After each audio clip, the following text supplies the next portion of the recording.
I have a theory that could be a huge story plot for Hogwarts Legacy 2 that I think was hidden in Hogwarts Legacy 1 by the Keepers, and no one has talked about it. Yo, this your boy James over XpectoGO, bringing you guys the latest and greatest in Hogwarts Legacy content.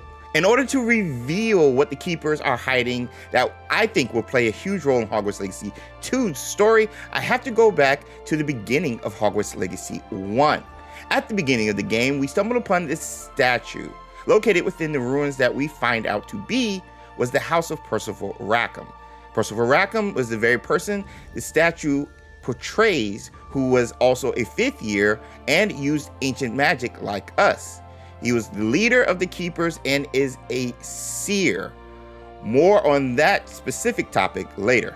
Focusing on this statue of Percival, we see 2 objects in his hand, the first being a book in his right hand and a crystal ball in the left. The book was a very important item in Hogwarts Legacy 1 if you remember. Found underneath the restricted section, it was essential in locating the Keeper's map chamber, used even to locate the Keeper's trials, which they created to train and teach us things about ancient magic and even their story regarding Isidora. Keep in mind also, that very same book was used for the collector's edition of Hogwarts Legacy. Again, this book was important to the first game.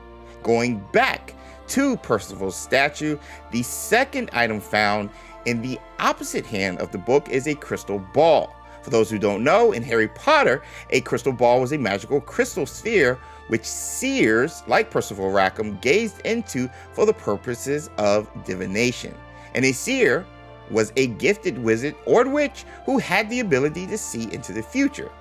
A seer is the type of wizard Percival Rackham was. The statues and carvings in the house on the cliffside, those are of you.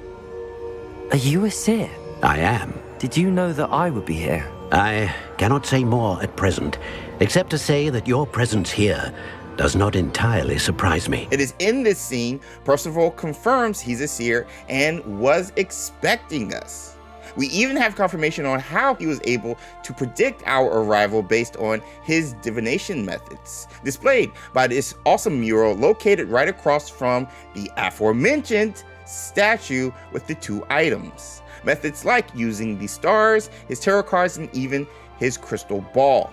The same crystal ball is again seen opposite of the book on his statue. But if our quest is to find the book which was so important to the first game, why didn't we also go to look for this crystal ball? Avalanche Software hid this detail and saved it, in my opinion, for the Hogwarts Legacy 2 story, where we will search for it like the book, but this time it is revealed to be a prophecy. Not just any prophecy, our prophecy.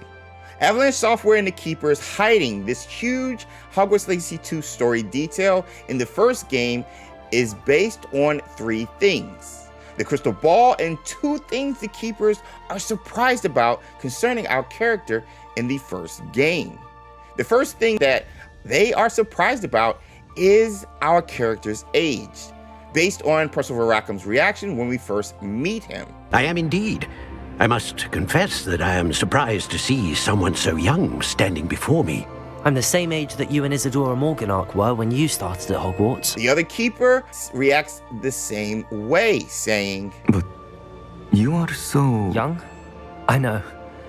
You must be Professor Picard." They both say this even though Percival said earlier he was expecting us. So why are Percival Rackham and this other professor surprised by our age? The second thing that they are surprised about is the time.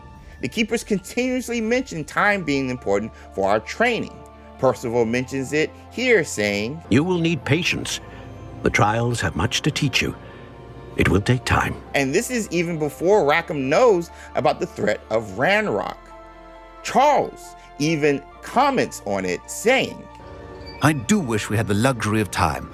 However, I do not doubt your abilities. So the question is, how much time and training were the trials supposed to take up? The third and final thing is Percival's crystal ball, or prophecy, in his statue, playing no role in Hogwarts Legacy, even though his other item, the book, also held by his statue, was so integral.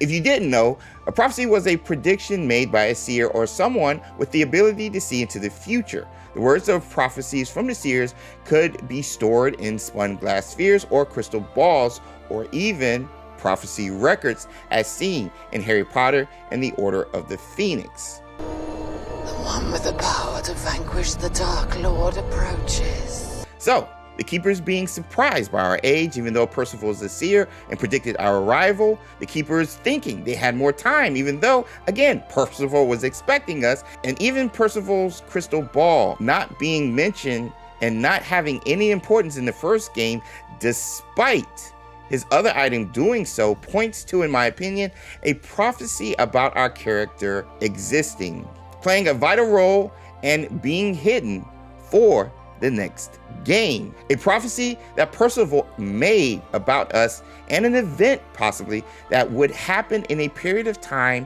after the events of the first Hogwarts Legacy game. Keep in mind, divination is not an exact science, with examples of misinterpretation and mistiming being shown throughout the Harry Potter books. When the prophecy about Harry was made by Professor Trelawney, they thought it was about Neville. The Centaurs used divination to predict that Harry was going to die in the Forbidden Forest by the hands of Voldemort. They just got the timing wrong, which is why they didn't intervene the first time Harry and Voldemort met near that unicorn in the Philosopher's Stone. These examples could not only back up my prophecy theory, but back up the Keeper's reaction to our characters and lack of time, which is why, again, they are surprised by how old we are. We're supposed to be older when we met the Keepers based on this prophecy.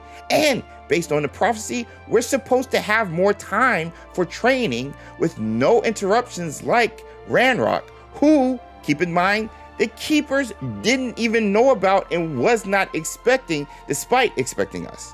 Possibly preparing us for a stronger and more capable threat who's stronger than Ranrock, who probably can use ancient magic, and who we'll see in the sequel and possibly fight in the third and final game as an older 7th year student, like what they possibly saw in the prophecy way back in the 1400s. To me, this mirrors what happened to Harry in the Order of the Phoenix, as he too had a prophecy about him and the main villain of the story, Voldemort. Our character also having a prophecy, but also mentions the actual big villain in the Hogwarts Legacy 2 and possible 3 story moving forward would make so much sense. The prophecy theory, in my opinion, does so many things narratively for Hogwarts Legacy 2. It answers questions regarding the Keeper's reaction to us in the first game. It allows the Keepers to remain as our guide moving forward to ancient magic, since we're still learning about it. It gives us another thing to search for that could require more trials, a feature I loved participating in, but more importantly, it sets up a better and more powerful villain while narratively turning the focus away from cleaning up the Keeper's past mistakes with Isadora and towards the person the focus has always belonged to, us, the main character. That's what the story will be and should be about moving forward. And I think this theory does just that. And possibly this prophecy could shed more light, not only what happens moving forward for the story in Hogwarts Legacy 2 and 3, but could shed more light on our backstory, something all of us are very curious about. To me, this is what Avalanche Software and the Keepers were hiding in the first game to set up the sequel. That being said, what do you think though? What are your thoughts on my prophecy theory? Does this fit narratively in the story of Hogwarts Legacy 2? Whatever your thoughts, be sure to share them with us and the community in the comment section below. And while you're there, be sure to subscribe and drop a like on the video if you enjoyed it. It really helps. Thank you guys so much for watching the video and hanging out with your boy. I want to send a special shout out and thank you to our Patronus squad as well, who make videos like this possible on the channel. We really couldn't do it without them. I have been James over XpectoGO, bringing you guys the latest and greatest in Hogwarts Legacy content. I'll see you around in the wizarding world. Until next time.